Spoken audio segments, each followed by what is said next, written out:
Venom-O-Us, Chapter 3, Prodromal Period, Part 2. You weren't a huge shopper normally, rarely going anywhere other than work and home, and the occasional restaurant as a monthly treat, of course. So finding out that most of New York seemed to be shops came more of a pleasant surprise than it should have been for someone living there. Sure, most places were set up for tourists, but that didn't make it any less fun. Your first idea on the walk was to have Venom make a Bluetooth set for your ears so you could talk freely to them without people thinking you were too crazy. Not that you were all that concerned with judgmental looks from people in New York. They've seen crazier, not even including the super folk. Second idea was to finally try some of that expensive city coffee at the local chain. You were more of a tea person by nature, but you decided to at least give it a chance, mostly thanks to the extra cash you found in your pocket. Strangely enough, when you were waiting in line, a familiar ringtone played, and you quickly patted your pockets for your phone before remembering you didn't have it. You'd never been here before, otherwise you would have looked around the shop. You wouldn't think too many people had the same ringtone as yours, but then again, New York had a lot of people. You quickly forgot about the phone once your name was called, and you grabbed the warm cup with the incorrect spelling of your name. Shame most of the cup ended up being tossed. Coffee, even chocolate-flavored fancy-named coffee, still tastes like coffee.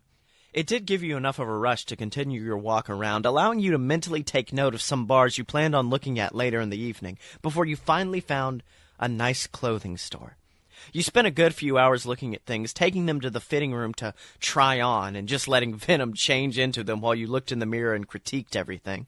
It was a lot of fun. I mean, you could never afford to be so picky before, and you never would normally touch shirts as expensive as this. Hell, you're pretty sure one of the pants you tried on was as expensive as your weekly paycheck, but you quickly reminded yourself that you didn't need to look at the price tags anymore.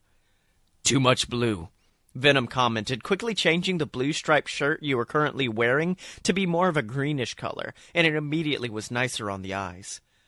"What about red?" you offered, and it quickly clouded up with darkness before pulling back into red. "That looks pretty snazzy," you shrugged, posing in the mirror. "Draws attention, good or bad." They had a point.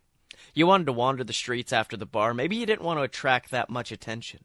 All right, we'll go with that one nice gray shirt that paired with the short leather jacket and maybe the black pants. Simple bar look you offered, and your outfit quickly changed to the clothes you tried on earlier.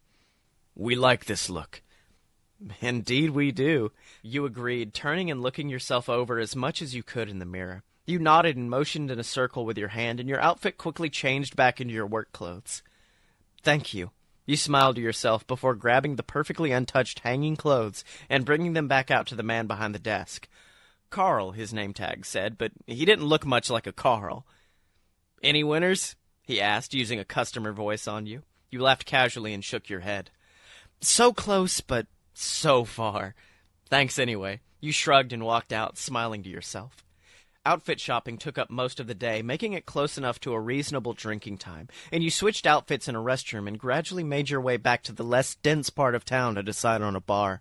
You'd never been to a bar without friends before, so you felt a little rush of excitement when thinking about it. Such a simple thing to get excited about. "Danger." "What?" You blinked out of your thoughts, caught off guard at your other's urgent voice. "Someone is following us. Someone dangerous."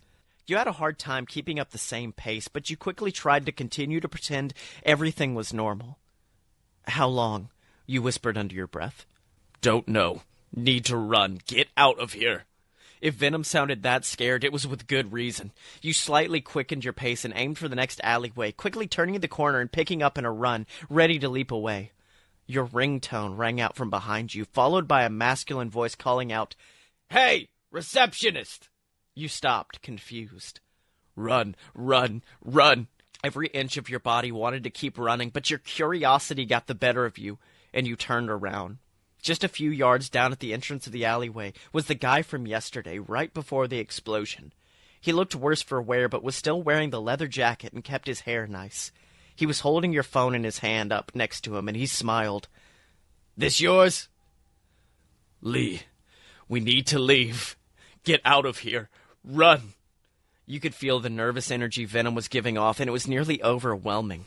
But you didn't want to expose yourself as Venom to strangers. Your thoughts were too busy trying to calm Venom enough to think of anything to say. "I think you're mistaken. Sorry, man."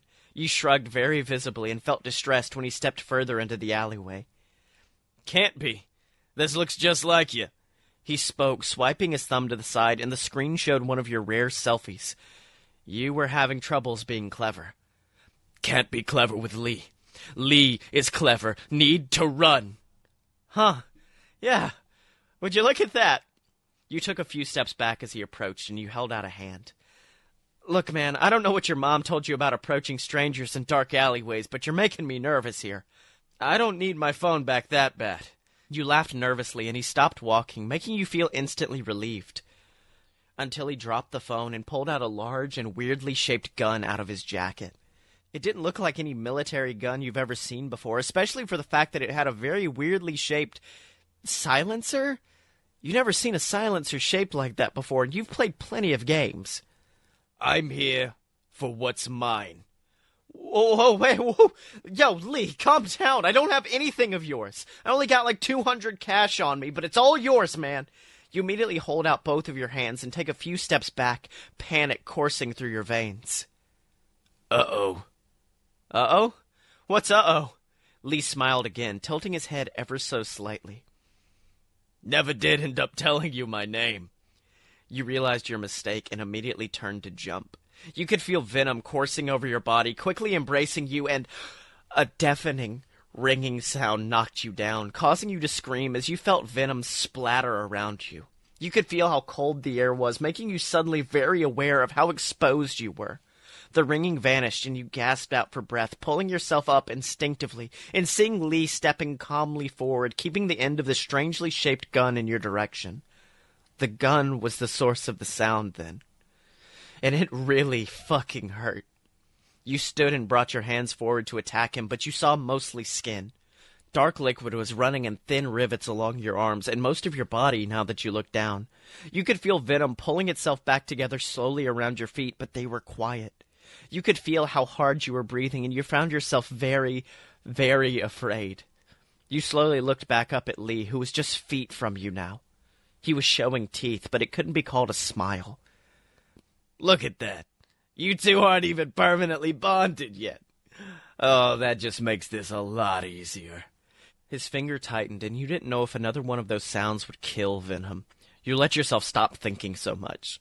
You yelled and jumped at Lee, apparently catching him off guard as his shot went wide, blowing out nearby windows.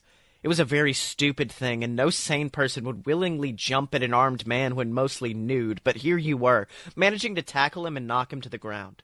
The shock wore out quickly, though, and he quickly grabbed your arm and twisted in a way that you've never experienced before, pulling your elbow above your head, and you quickly found yourself pinned under him, hard, pressed into the pavement.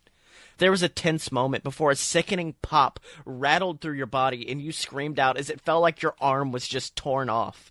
Your arm flopped down next to you, still connected, confirming he probably just dislocated it, but that didn't stop you from yelling and trying to kick him from the pain it was giving you.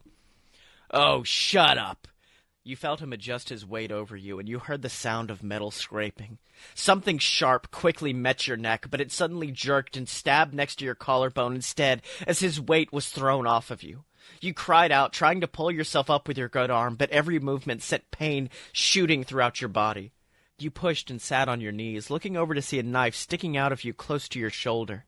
Continuing your not-so-smart streak, you reached up with your good hand and quickly pulled the knife out before remembering you aren't supposed to do that. Oh, God. Your voice was hoarse as you watched the wound quickly fill with blood and spill over your mostly nude form. This was bad. You quickly looked over and saw Lee struggling with Venom as the dark mass appeared to be smothering him. You wanted to cheer Venom on. Yeah, get that guy, but God, you were in pain. You noticed your phone close by, and you thought maybe calling 911 would be good right about now. Before you could commit to that thought process, however, Lee reached out and blindly grabbed the gun again.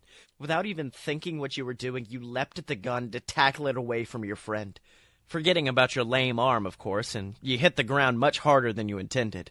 White pain shot through your mind and vision, and you decided that just laying on the gun hopefully was enough. As Lee's struggles quieted, the rest of the world followed suit. And thankfully the pain did as well. That same old song woke you up once more, in your own bed, in your own apartment. This time, though, no missing memories. Venom? You asked, voice higher pitched than you meant. A moment of silence followed, and you felt your panic rise. You quickly sat up, much too quickly. Your arm complained. It wasn't hurting as bad as it was moments ago, but it felt incredibly sore. Venom? You asked again, unable to hide the fear in your voice. We are here. Oh, thank God. You sighed with relief and fell back into your bed. You wrapped your arms around yourself, the closest you would be able to hug Venom. What happened? You asked, keeping your eyes closed and just focusing on the alien's feelings. We lost.